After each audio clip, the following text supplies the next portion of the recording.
In this video, I'm going to show you how to replace your lower ball joint. Let's get started. Let's remove the wheel, take off this cap if you have one, use a pry bar or a screwdriver, just be gentle not to damage it or the wheel.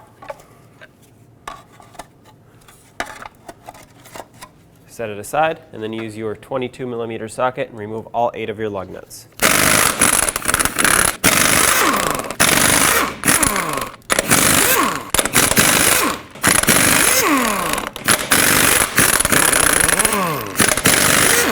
Remove the wheel. Now we have to remove these 3 T27 Torx bolts so that the locking mechanism off the hub can come out.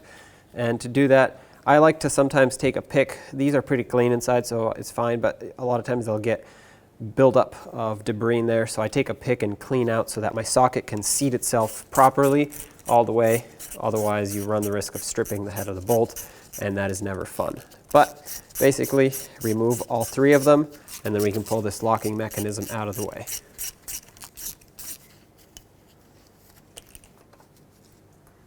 Slide this out. Just has a rubber O-ring that sometimes can get a little stuck in there. There it is. At this point, I would want to take a razor blade, scrape this off nice and clean so that I can put a new gasket on it and seal everything up nicely. If yours is extremely corroded and you need to sand it down, you can either use some sandpaper by hand or very carefully use a gentle sanding pad and get rid of all the debris.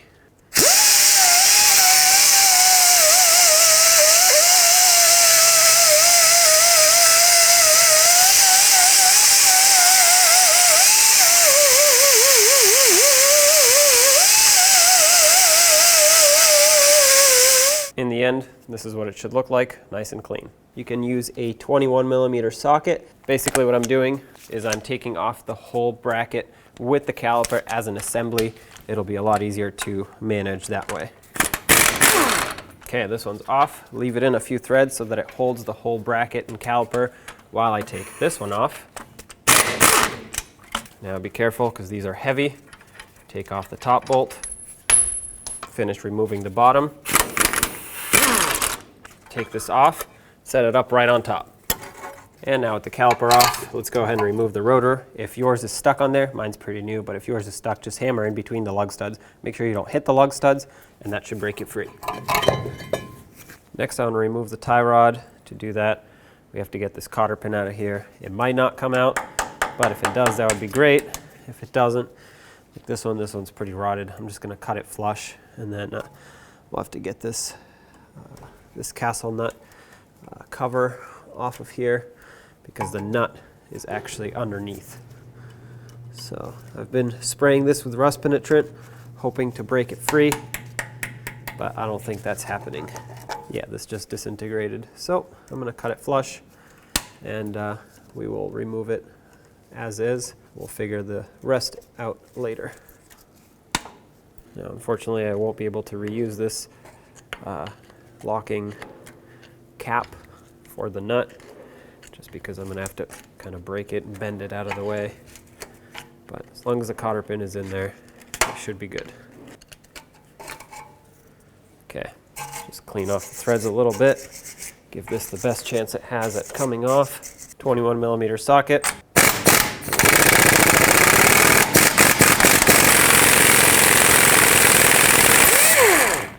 I'm going to leave this on a few threads so that when I take the tie rod out of here, it doesn't fall down completely. There we go. Grab a hammer, hit the knuckle right here. That's going to break the tie rod free from the knuckle. There we go. Take the nut off, remove the tie rod.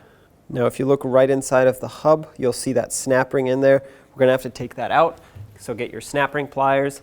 Here we go. Ooh. That's a tough one.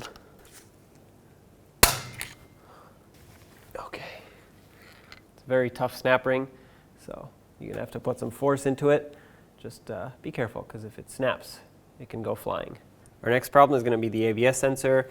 This one is very rusted, as you can see. I don't want to try to remove it off of the wheel bearing. I think the best way to go in this case is to just remove the wire off of the truck, unplug it, and keep it bolted onto the wheel bearing. that is the best way to go if you don't want to have to buy a new one and potentially drill this hole back out. So having said that, let me show you how to remove it. Follow it up, and on the knuckle, you'll see this 8mm bolt here. Let's go ahead and remove this.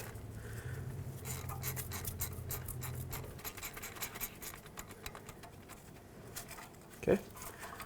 And if you look right here next to the spring, there are 2 more. Remove both of these.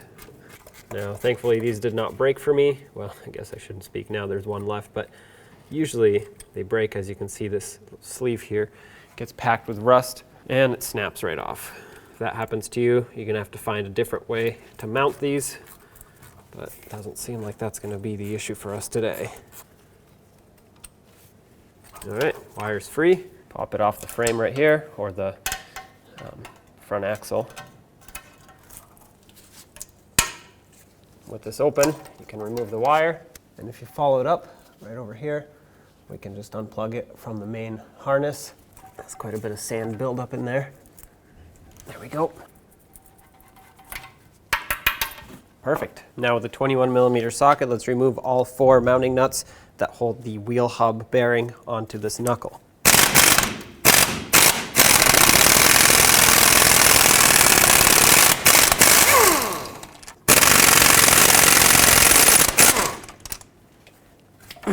Spin it the other way so we can get to the other 2 bolts.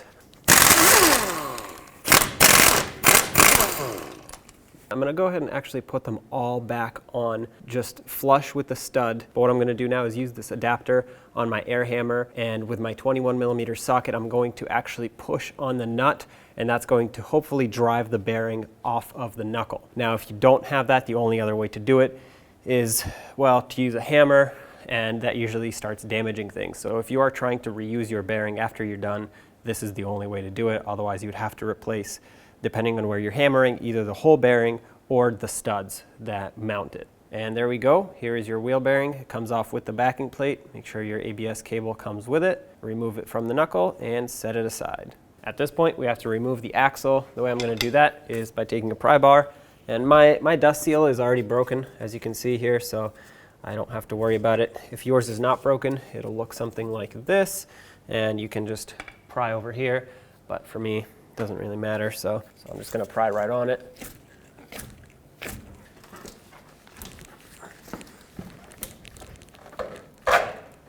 There we go. All right, so you need a long pry bar and a lot of force. And with that done, you can pull this axle right out. Let's remove the vacuum hose. I'm going to give it a couple twists to hopefully break it free, and try to lift it up and off of the fitting here. It is very rusty, so be careful not to break it. There we go. Now it's time to remove the upper and lower ball joint nuts to free up the knuckle. And well, as you can see here, the ball joint nut for me is no longer usable with a socket. So what I'm going to do is either cut it or torch it. So hopefully for you, you can still use it with a socket. Like I said, I'm probably going to go get the cutoff wheeler, the torch, and get this off of here.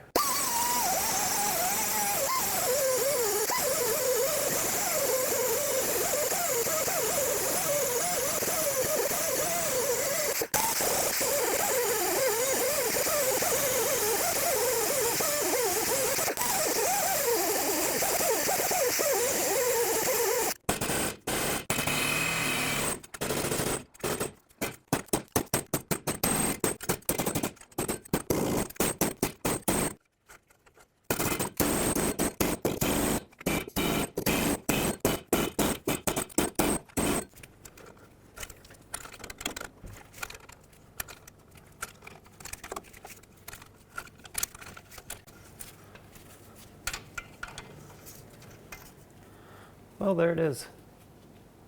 And now through the knuckle, I'm going to sneak in a 34mm socket, and let's try to break this nut free. Okay, broke it free with the breaker bar. Switch to a ratchet.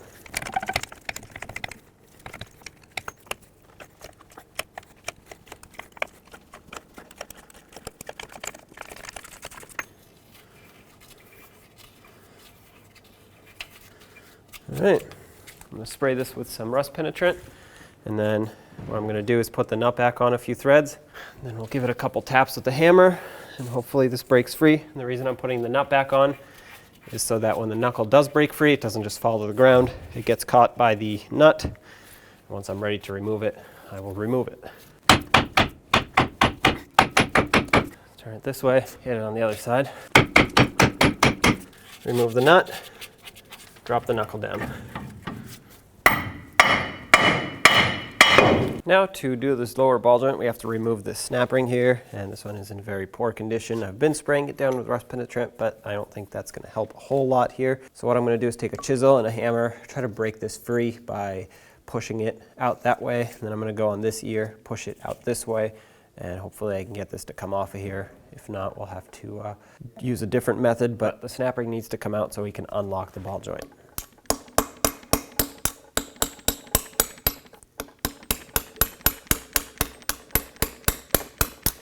Seems to have moved. That's good. It's definitely moving. Let's hammer this side. Okay, progress.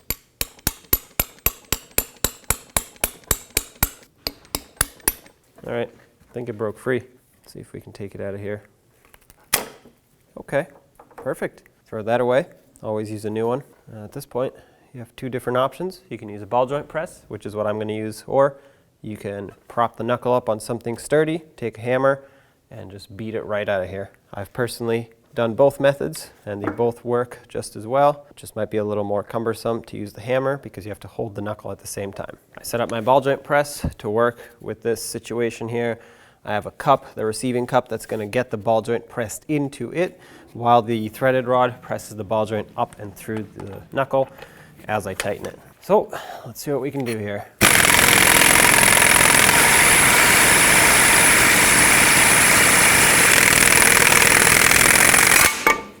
Perfect.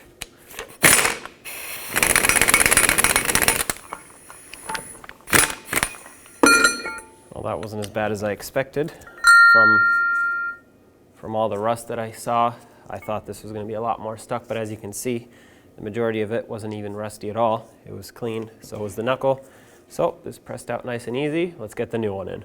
To get the new ball joint pressed in, we have to press up from the top, but you don't want to press on the stud. So what you want to do is with a little pocket screwdriver or whatever you have that can get in here, gently pry the boot up, pop it off so that we can press on this ridge right here. That's where it's safe to press. And with the boot off, I have a cup that has a hole in it large enough for the stud to protrude through it, and it's the exact diameter that I need to press on this lip. As you can see, my ball joint press can have the upper ring press right on the outer ridge of this. Like I said, don't press on the stud. So as the ball joint slides in like this, it actually protrudes out from the bottom. So you need a little spacer to receive the ball joint. And this is what I could find. I need something short, narrow, but also something that the ball joint press can press up against. And that is this right here. This fits perfectly together. It's going to go like this and make an area for the ball joint to go into, as well as a sturdy spot for the press to press up against. Try to center things as much as possible. Now as you press down, it will kind of self-center. Just make sure that this receiving cup is centered onto the hole so that the ball joint doesn't press into the side of it. That's all. All right, let's tighten it up, and we'll press it till it goes all the way down and stops moving. Here's a side view. Here we go.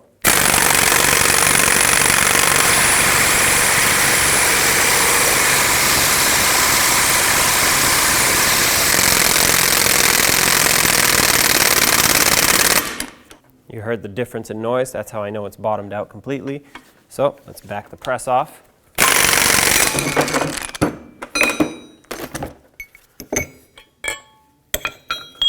And there we have it. Lower ball joint is installed, but we do still need to put the boot back on. So grab the boot, slide it down, and we'll press it tight up against the ball joint to help the boot seat itself. I'm going to take this cup and just very gently tap around it.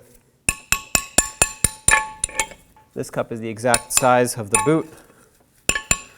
To lock it in, let's put in a new snap ring. There we go. Make sure it's seated all the way around. Now I'm going to take my knuckle, slide it back up in here. I have the top nut ready. Might have to wiggle it around a little bit so the ball joints can move left and right. I'm going to secure this top nut. Looks like my little sleeve here popped out. That's okay. Fix that in a little bit. Okay, so ball joint is secure, or the knuckle is secure. Let's put the lower nut on. Put on the lower nut. Trying to lift it up as much as possible so I can get it as far down as possible by hand. And now we'll tighten it up. This new nut is a 32 millimeter.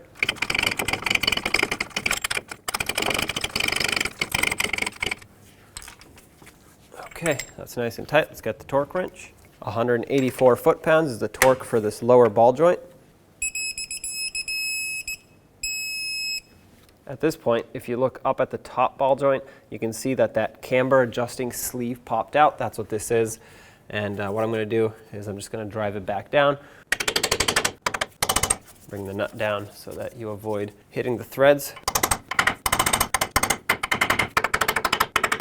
All right, at this point, once we tighten the nut, this should continue tightening by itself.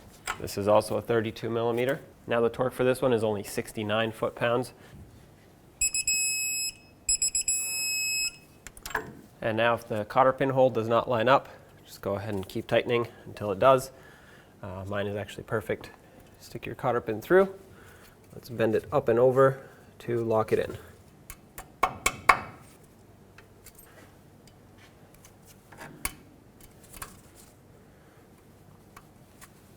Don't forget to reconnect your vacuum hose. I put just a tiny bit of silicone paste on the outside of that fitting just so it doesn't seize up and doesn't continue to rust more, hopefully.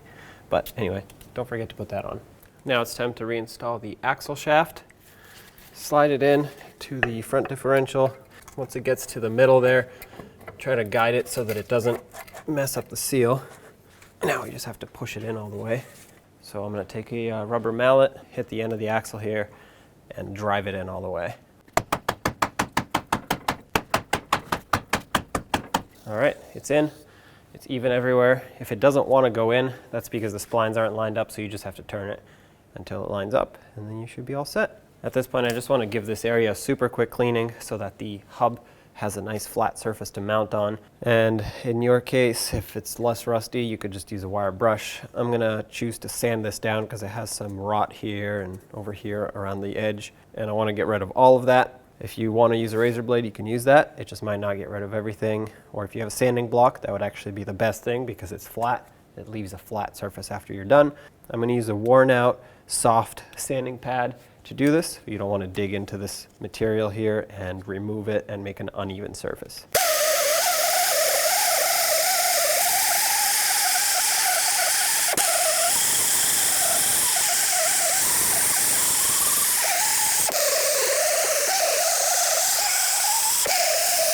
Clean it down with brake parts cleaner.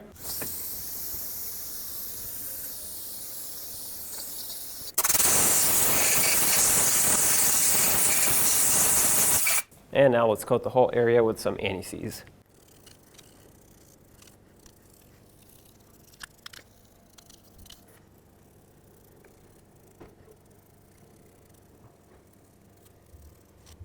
Now let's take the wheel bearing, make sure the ABS sensor is at the top, and slide the studs through the knuckle. Press it in all the way. Make sure the ABS wire's not getting pinched. There we go. Move the axle around if needed so it can get into the seal there. Okay, the wheel bearing is bottomed out all the way. Let's put the mounting nuts on. Now let's put the 4 mounting nuts on.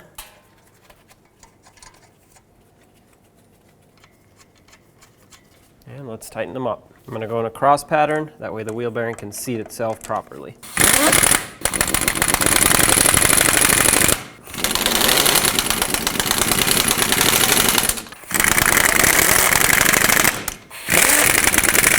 Now we have to torque them, which I will also do in a cross pattern for the same exact reason. The torque for this is 133 foot-pounds. I'm going to have to spin this a little bit.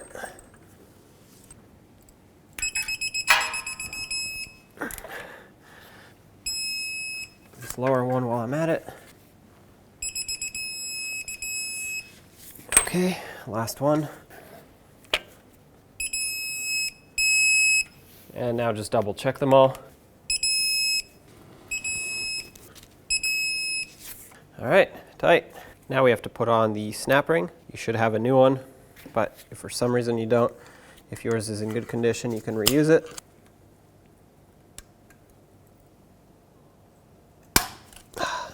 Okay, it's almost on, so what I'm going to do now is take a pry bar and just push it into place.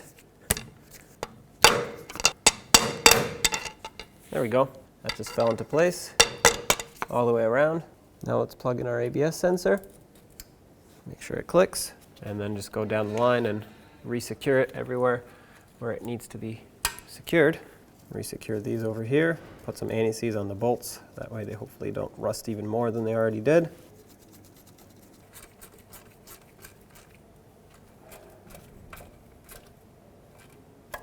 Last one right up here. All right, ABS wire is secured. At this point, I'd like to put anti-seize on the hub surface so that the rotor doesn't seize up on it. Try not to get it too much on the studs.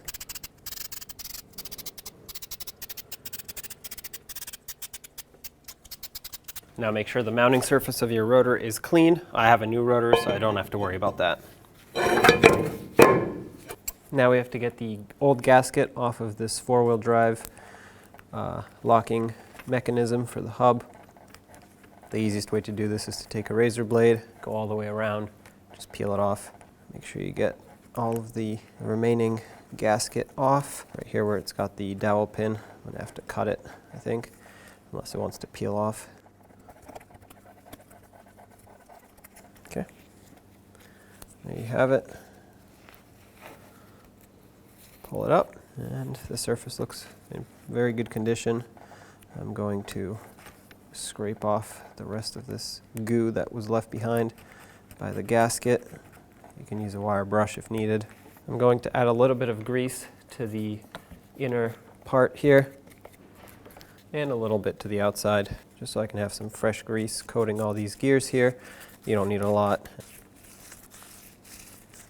And with this clean, if you don't have a new gasket, I don't, unfortunately, you can just use a tiny bit of gasket maker and goop it around the bolt holes. Make sure you go on the outside and around these divots here, and you should be all set. A nice thin layer, that's all you need. In this case, it's actually easier if I apply it with my finger.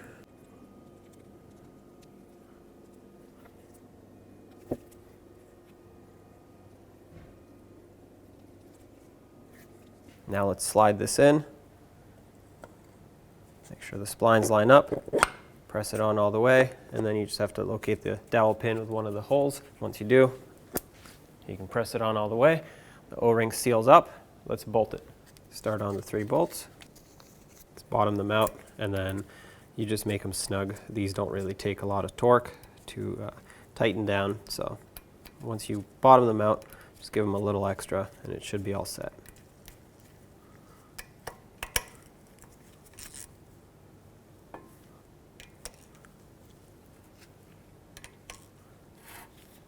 Okay. Put the tie rod back through the knuckle. Put the nut on. Let's tighten it up. Torque it to 85 foot-pounds.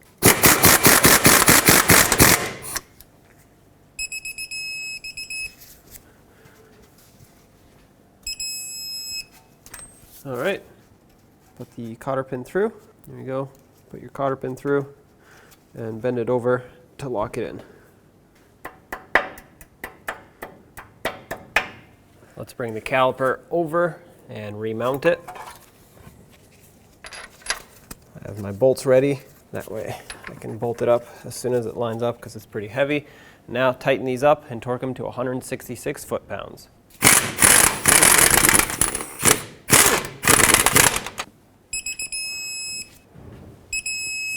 And 2. All right, let's get the wheel back on. Put on all 8 of your lug nuts, bottom them out, and then we'll torque these in a cross pattern to 165 foot-pounds.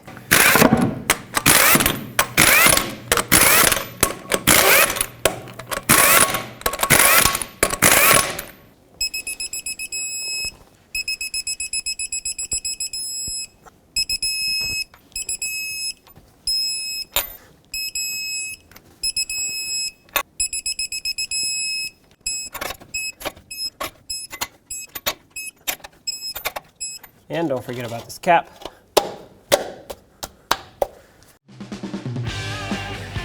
When only the best will do, demand TRQ. The only company that lets you view before you do. TRQ is committed to offering the highest quality aftermarket auto parts that are engineered for peace of mind. Thanks for using and viewing with TRQ.